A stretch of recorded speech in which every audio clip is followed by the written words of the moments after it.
basically tells us how to love. I'm going to say that again. God gives us a choice of who we love, and God gives us a choice of what we love. But 1 Corinthians 13 tells us how we should love.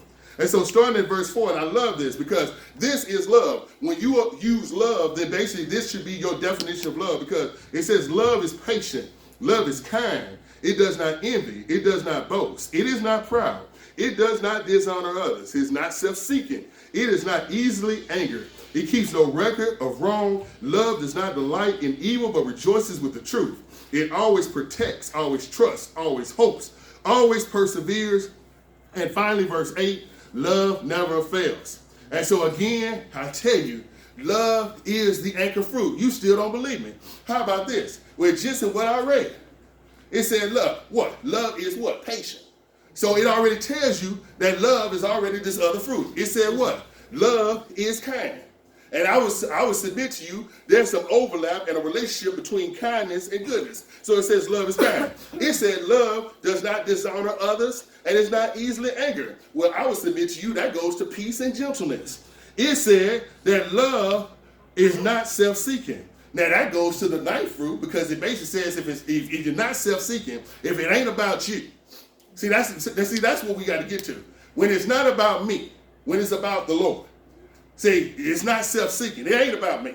So then that goes directly to self-control. It also says that love always hopes. I would suggest to you that ties into your faithfulness. And then it says love always preserves and it never fails. And if I'm dealing with something, especially God, where it always is preserved and it never fails, I don't know about you, but that's going to bring me some joy.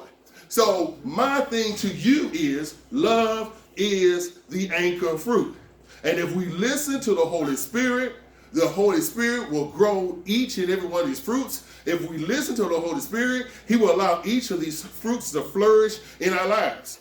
Now, when you look at this list of 9, and if you say to yourself quietly, because I'm not going to take a show of hands, but if you say to yourself, I'm looking at this list of 9 fruits, and this is off, or that's off, some of these fruits, ain't quite growing the way they should grow. Then what I would suggest to you is take an honest step back, take a look at the mirror, be honest and assess your life, assess what you're doing or what you're not doing, and assess whether or not you completely have given this over to the Holy Spirit. Also ask yourself, am I still too caught up in the world? Because again, what did I say earlier? We can't serve 2 masters. You and I are either serving God or we serving the world. It can't be both.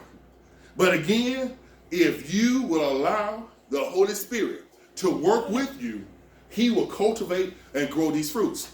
But if you're working within the world, or if you're not working with the Holy Spirit, if you're working against the Holy Spirit, the fruits are still there, but their growth will be stunted.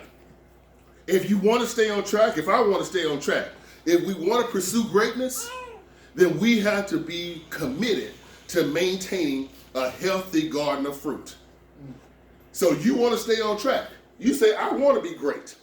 I want 2020 to be different. And I'm not talking about just 2020. I want to make this a permanent change. I want, moving forward, I want this change to stick. I want this change to last. How many times? Because I can speak for myself. I can't tell you how many times I just started a diet. I can't tell you how many times I just started an exercise routine and it didn't fell off.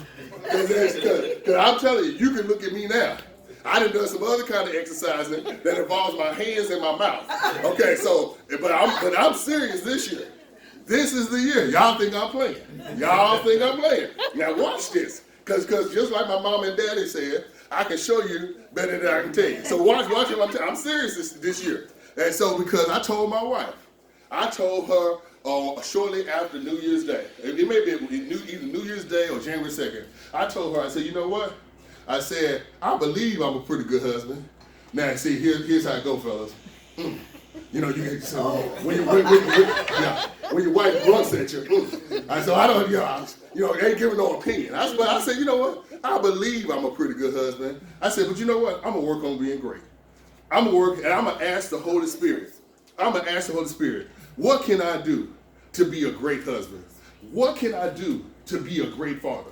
I'm going to ask the Holy Spirit, because I think I'm a pretty good father. But what can I do to be great? And I'm going to focus on that, and I'm going to work with the Holy Spirit and allow the Holy Spirit to do whatever he needs to do in my life. Now, that's the deal.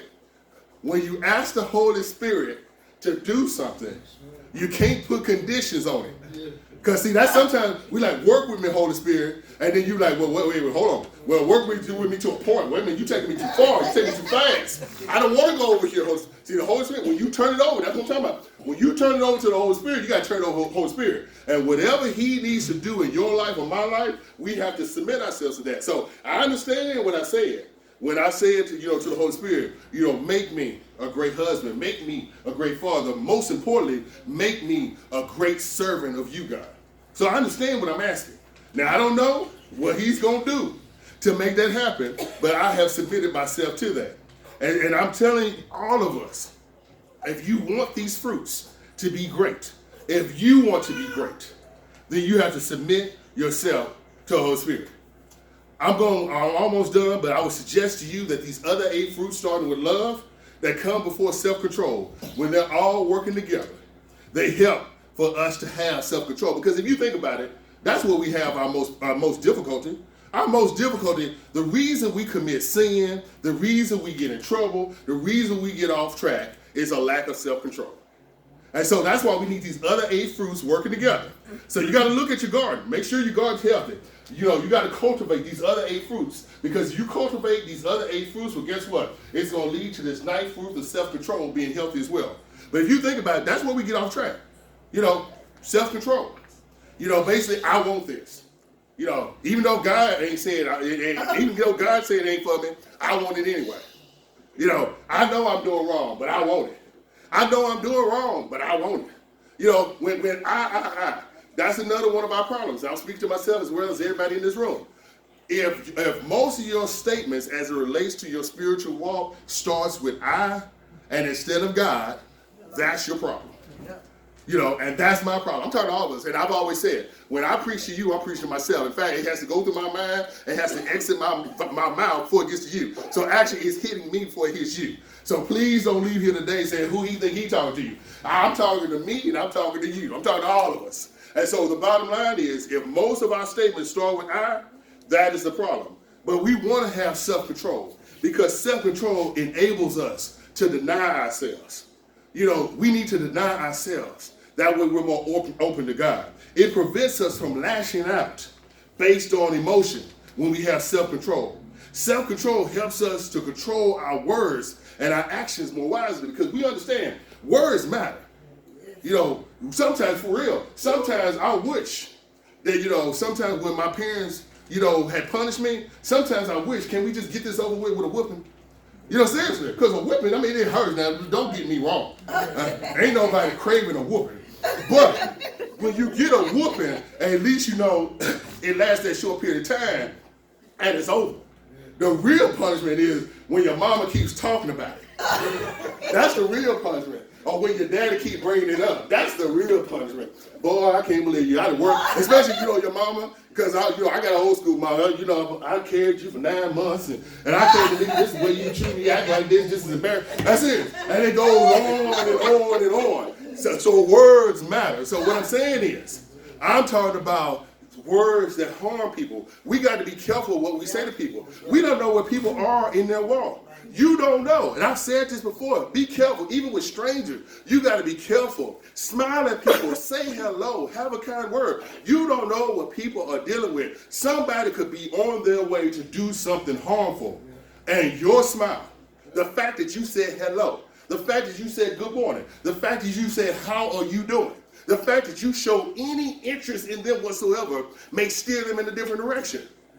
Do not minimize and do not diminish the importance of being just nice to people. I think sometimes we've lost that art of just being nice to people. I can't tell you how it frustrates me when I get on the elevator. And I know this is the new generation thing. Everybody get on the elevator. I don't have my cell phone. Everybody, all of a sudden, everybody's getting text messages. All of a sudden, everybody got text. Click, click, click, click, click. And I'm like, good morning. And then click, click, click, click, click, click. I mean, it's like, oh, come on, man. Everybody's doing that. But I'm serious. Do not diminish the value of just being nice to people. Somewhere along the way. Basically, people need to see the God in us. I can't emphasize that enough. It's not enough for us to talk about God. That's wonderful. Everybody can talk. It's not enough for us to direct somebody to the Bible. And keep in mind, that's what you should do. I'm not saying that you shouldn't. But the bottom line is people need practical examples. You telling me about this guy. You're telling me about Christianity. You're telling me about all these principles and values. Where can I see it? You know, who has ever bought a car just looking up on the internet? Who has ever bought a car, you just looked at Consumer Reports and you show up and say, no, you go to the lot, you talk to a dealer, you basically say, give me the keys, and you test drive it. You get in the car, you fill it out, and you experience the car before you make the purchase. Well, then it shouldn't be hard for us to understand. If we want to bring people to Christ, people need to experience Christianity. It ain't enough for us just to tell them about it. They got to experience it. And who are they going to experience it from? From all of us. So we need to understand that. So I'm about to wrap it up. I'm going to bring this to a close. So I'm going to ask this question, and I want you to take this question with you. What's growing in your garden? What is growing in your garden right now? Because we're talking about we want to be great. We're talking about we want to be better. We're talking about we want to be all that we can for God. I'm asking you right now, and you ain't got to answer me because it ain't for me to know. Because here's the deal. Here's what I do know. You know, I know, and he knows. You ain't got to tell nobody else. So what's growing in your garden? Are your fruits of the Spirit being cultivated? Are they growing? Are they healthy? Or are they being stunted? And if they're being stunted, are they being stunted by something that you're doing?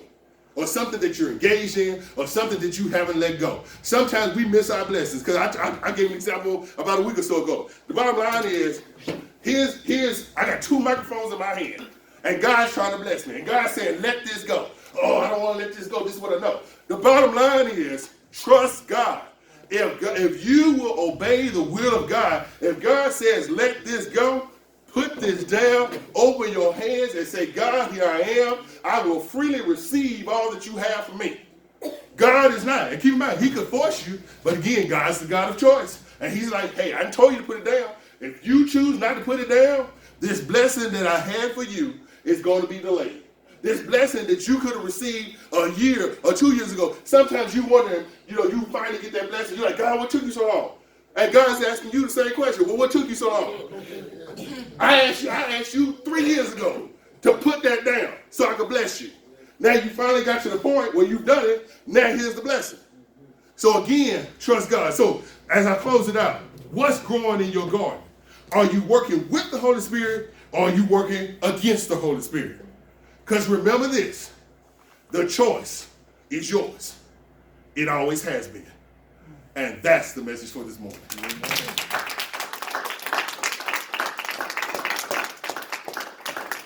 At this time,